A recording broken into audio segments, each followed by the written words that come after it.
नमस्कार, आदाब, सत श्री अकाल और अस्सलाम वालेकुम। मैं मोहम्मद अहमद काज़मी लेकर आया हूँ आपका पसंदीदा कार्यक्रम नज़र दुनिया पर।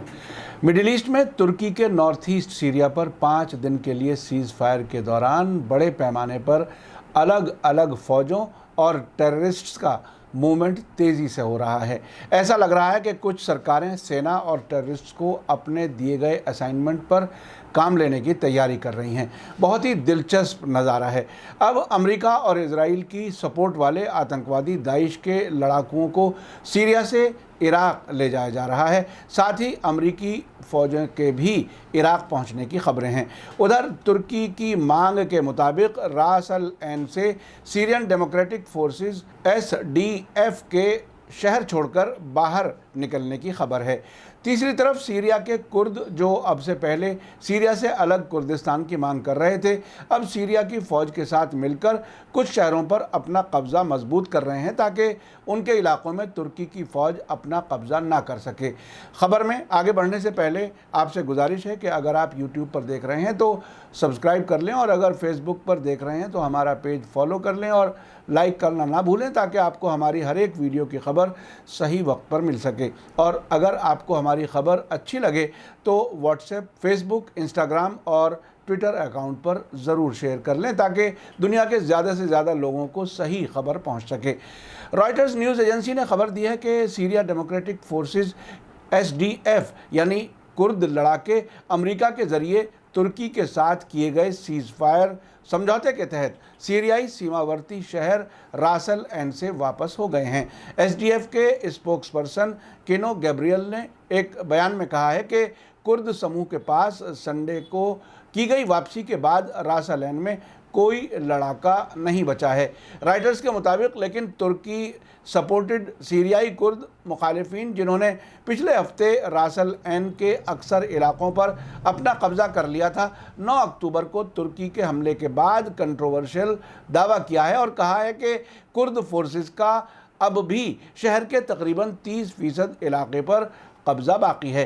तुर्की की डिफेंस मिनिस्ट्री ने पहले कहा था कि अमेरिका सपोर्टेड SDF लड़ाकुओं को ले जाने वाली तकरीबन 86 बसों के काफ़िले से बॉर्डर के नज़दीक के शहर ताल ताम्र की तरफ निकल गए, जो कि लगभग 40 किलोमीटर साउथ में मौजूद अलग शहर है। रॉयटर्स ने लिखा है कि रास अल ऐन से SDF की वापसी से सीज़ फायर को मजबूती मिलेगी, जो थर्सडे शाम को लागू हुआ था, लेकिन फिर भी हालात अब तक इनस्टेबल यानी अस्थिर बताए गए हैं। उधर सीरिया की सरकारी न्यूज़ एजेंसी साना ने संडे को खबर दी है कि तुर्की की काबिज सेनाओं ने सीरियाई सीमा के अंदर अपने हमले जारी रखते हुए हस्का डिस्ट्रिक्ट के रास अल ऐन शहर से बड़ी तादाद में लोकल लोगों को बाहर करके कब्ज़ा कर लिया है। साना रिपोर्टर ने कहा है कि तुर्की की काबिज फ़ौज ने अपने भाड़े के आतंकवादियों यानी लोकल कुर्दों के संगठन के साथ मिलकर रास अल ऐन शहर पर कब्ज़ा कर लिया है और इसे घेरने के बाद इसके रिहायशी इमारतों और इंफ्रास्ट्रक्चर को निशाना बनाते हुए हवाई और तोपखानों से हमले किए हैं। सना के रिपोर्टर ने कहा है कि इसकी वजह से पिछले कुछ दिनों में शहर में सभी शहरी सहूलतों के ढांचे को तबाह करने वाले गोले की गूंज की वजह से सैकड़ों परिवार शहर छोड़कर चले गए हैं। साना की एक और ख़बर में बताया गया है कि सीरियाई फ़ौज की टुकड़ियों ने देश के अल जज़ीरा इलाके के कस्बों और गांवों में तुर्की के हमलों का सामना करने के लिए सैटरडे को अपनी तैनाती कार्रवाई जारी रखी। पिछले कुछ दिनों में सीरियाई फ़ौज की कई सैनिक गाड़ियों और फौजियों को रक्का और हसाका सूबे के देहात के इलाकों में कई डायरेक्शंस की तरफ भेजा गया है ताकि उन इलाकों में अपनी पोजीशन को मजबूत किया जा सके।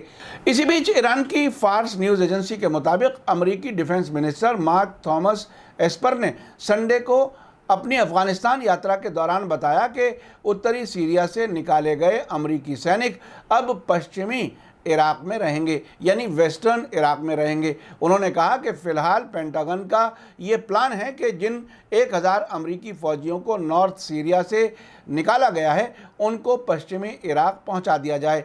उन्होंने कहा कि मैंने इराक़ी डिफेंस मिनिस्टर से वेस्टर्न इराक़ में 700 से ज़्यादा अमेरिकी फ़ौजियों को रखे जाने के बारे में बात की है। आपको याद दिला दूं कि 6 अक्टूबर को अमेरिकी प्रेसिडेंट डोनाल्ड ट्रंप ने तुर्की के राष्ट्रपति रजब तैयब अर्दगान के साथ टेलीफोनिक बातचीत में इसकी जानकारी मिलने के बाद कि तुर्की नॉर्थ सीरिया पर सैनिक चढ़ाई करने जा रहा है, वहां से अपने 1000 सैनिकों को वापस बुलाने का ऐलान कर दिया था, जिसके बाद तुर्की ने नॉर्थ सीरिया के खिलाफ फौजी कार्रवाई शुरू कर दी, जो अब भी जारी है। ऐसी भी खबरें हैं कि सीज़ फायर की तुर्की की तरफ से खिलाफ वर्जी की जा रही है। इधर सीरिया की न्यूज़ एजेंसी साना को रउआ अल जज़ायरी ने मंडे को अपनी रिपोर्ट में लिखा है कि आतंकवाद में निवेश यानी इन्वेस्ट करने के उसूल के तहत अमेरिकी सेना सैकड़ों दाइश टेररिस्ट्स को सीरिया से इराक पहुंचाने का काम कर रही है,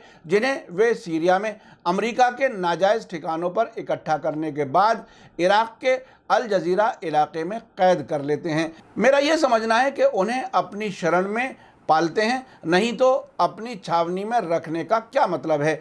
अगर उनका दाइश के खिलाफ जंग करने का दावा ठीक होता तो उन्हें हेलीकॉप्टरों में बिठाकर क्यों सीरिया से इराक ले जाया जाता। अंतर्राष्ट्रीय मामलों के सीनियर जर्नलिस्ट सईद नकवी ने पिछले दिनों एक इंटरव्यू के दौरान मीडिया स्टार वर्ल्ड को बताया था कि टेररिज्म पॉलिटिकल मकसद हासिल करने का जरिया बन चुका है। साना ने मीडिया और लोकल सोर्सेज के हवाले से कहा है कि अमेरिकी काबिज फौज हसाका के ईस्ट में अल हॉल कैंप से हेलीकॉप्टरों की बहुत सी फ्लाइट्स के जरिए दर्जनों दाइश बंदियों को इराक ले गए हैं। इसी बीच ईरान की सरकारी पार्स टुडे न्यूज़ वेबसाइट पर छपे एक लेख में कहा गया है कि जाहिर में अमेरिकी राष्ट्रपति डोनाल्ड ट्रंप मिडिल ईस्ट में किसी नई जंग की शुरुआत की मुखालिफत करके अक्लमंदी भरा कदम उठा रहे हैं, लेकिन ईरान के खिलाफ उनके मैक्सिमम प्रेशर यानी अधिकतम दबाव की पॉलिसी की नाकामी से मिली बदनामी से बचने के लिए वो कुछ नया करने के लिए झटपटा रहे हैं। लेकिन इसी दौरान सीरिया से अमेरिकी सैनिकों को बाहर निकालने के ट्रंप के फैसले की जहां अमेरिका और यूरोप में कड़ी आलोचना यानी उनके फैसले को क्रिटिसाइज़ किया जा रहा है, वहीं उनके इस कदम को दमिश्क और तेहरान के लिए एक बड़ी कामयाबी समझा जा रहा है, जिसके बाद ट्रंप पर ईरान के खिलाफ कुछ करने के लिए ज़्यादा दबाव बढ़ गया है। उधर रॉयटर्स ने उत्तरी इराक के दहोक शहर से रिपोर्ट दी है कि सोमवार को सालेहा सीमा चौकी को पार करके अमेरिका की फ़ौज सीरिया से इराक में पहुंच गई है।